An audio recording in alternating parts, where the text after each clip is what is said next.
안녕하십니까, 강부자 TV입니다. 사람이 살면서 여러 번의 기회가 있다고들 이야기하는데요. 여러분들은 그 기회를 잘 잡으셨습니까? 누구나 그러하듯이 시간이 한참이나 지나서야 그것이 기회였구나라고 인식하는 분들이 대부분일 텐데요. 이제는 월급을 모아서 정직하게 내 집 마련을 한다는 것은 보통 사람들에게 쉽지 않은 것이 현실인 것 같습니다. 그래서 많은 분들이 적은 돈을 투자해서 어쩌면 대박을 꿈꿀 수 있는 부동산 투자에 관심을 가지시는 것 같은데요. 이제 그 기회가 왔다라는 관점에서 오늘 말씀드리는 이 모아타운에 큰 관심을 가지셔야겠습니다. 현재 서울은 재개발이 핫하다라는 것을 부정할 수는 없을 것 같습니다. 특히 초기 재개발에 많은 분들이 관심을 가지시는데요.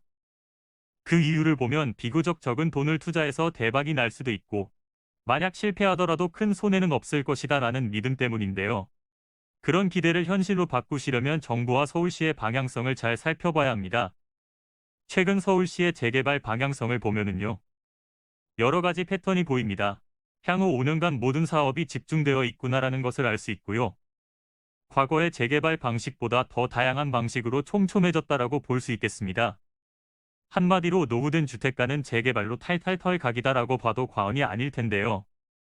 이와 더불어서 조기에 권리 산정일을 지정하거나 선정 후 바로 건축허가 제한과 토지거래허가 구역 지정, 조합원 지위양도 금지 등으로 매매를 틀어막고 향후 5년 이라는 기간에 최대한 전력을 다할 모양새로 보입니다.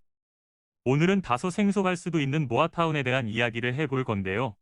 이 사업의 가장 큰 장점을 두 개만 뽑으라면 4년이면 입주가 가능하다라는 점과 노후도 대폭 완화라고 말씀드릴 수 있겠습니다. 이 기준을 적용해보면 강남도 재개발이 가능할 것 같은데 라는 생각도 드실 겁니다. 최근 뉴스를 보면은요. 강남 지역인 반포일동이 모아타운에 공모를 할지 저울질하고 있다는 기사가 나옵니다. 왜 신속통합기획이라는 재개발 방식이 있는데 모아타운에 관심을 가질까라고 궁금해 하시는 분들도 계실 것 같은데요. 한마디로 말씀드리면 노후도 때문입니다. 신속통합기획은 노후도를 평가할 때 30년을 기준으로 67%가 되어야 하는데요. 모아타운은 20년에 57%가 되면 재개발이 가능합니다. 다들 아시다시피 강남 지역은 투자자들이 많고 그에 따른 신축 빌라도 많습니다. 그러다 보니 재개발을 원하는 소유주들이 많은데요. 그에 따른 동의율은 높지만 가장 중요한 노후도가 안 돼서 그동안 재개발은 그림의 떡이었습니다. 그래서 노후도가 완화 적용되는 이 모아타운에 관심을 가질 수밖에 없을 텐데요. 모아타운은 블록 단위, 그러니까 사면이 6m 도로로 둘러싸인 주택들을 여러 개 묶어서 규모를 키우고 아파트와 공용주차장, 공원 등의 기반 시설을 함께 넣는 재개발이다라고 보시면 되는데요. 그 규모는 10만 제곱미터 이내로 들어오면 됩니다. 아무래도 개별적으로 사업을 추진하는 것보다 모아서 하게 되면 여러 가지 면에서 유리하게 되고요. 그만큼 사업성도 좋아지게 됩니다. 앞서 말씀드렸지만 모아주택의 가장 큰 혜택은 노후도 완화 부분이 되겠고요. 최대 375억 원의 국비 지원과 가로주택 요건 완화, 용도지역 상향, 용적률 완화 등의 혜택이 있습니다. 특히 가로구역 요건인 사면이 6m 도로에 둘러싸여야 한다는 기준을 꼭 지켜야 하는 것은 아니고요. 심의를 받으면 이 조건이 안 맞더라도 모아타운의 사업 추진을 할 수 있게 됩니다. 이 의미는 도로의 경계가 애매한 지역, 즉 6m 도로가 없는 좁은 골목길만으로도 구역 경계가 가능하다는 뜻인데요. 그만큼 대상지를 늘려주고자 혜택을 주는 것 같습니다. 이번 공모를 시작으로 향후 5년간 총 100개소가 선정될 예정이고요.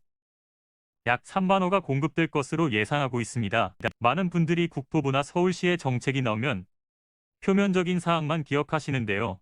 투자의 방향성을 예측하려면 좀 더 꼼꼼히 보고 평가하는 습관이 중요합니다. 이번 모아타운은 모든 지역이 신청 가능한 것은 아니고요.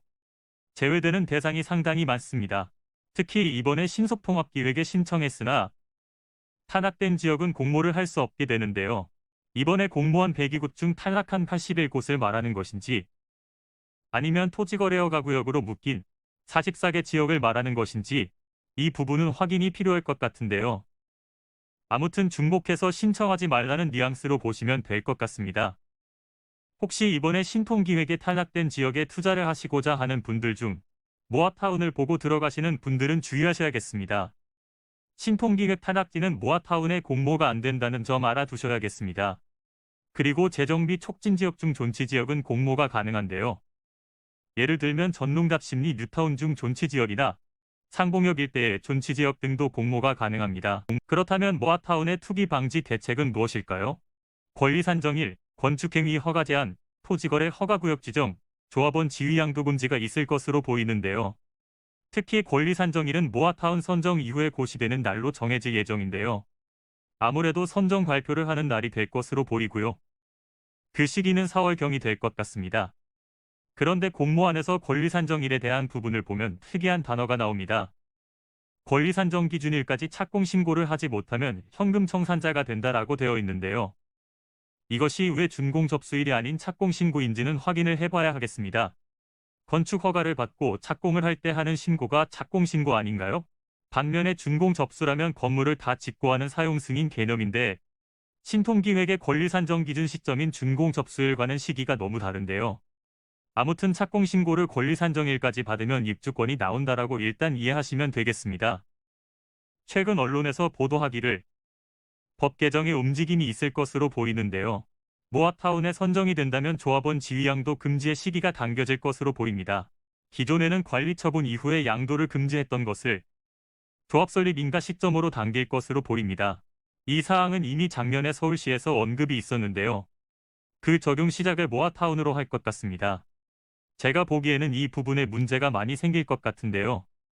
가로주택 정비 사업 같은 경우에는 빠른 사업 진행을 위해서 대폭 줄어든 단계 때문에 조합원들에게 사업 설명을 제대로 하지 않아서 문제가 발생되는 사례가 속출하고 있고 조합원 지위 양도 금지라는 규제는 매도를 할 수 없다는 의미가 되는데 이 부분을 사업 설명회에서 잘 설명할지 의문이 들고 잘 이해를 못하고 찬성했던 조합원들 중 추가 분담금을 낼 수 없는 조합원들은 중간에 매도하지 못하는 이러지도 저러지도 못하는 상황도 발생할 것으로 보입니다.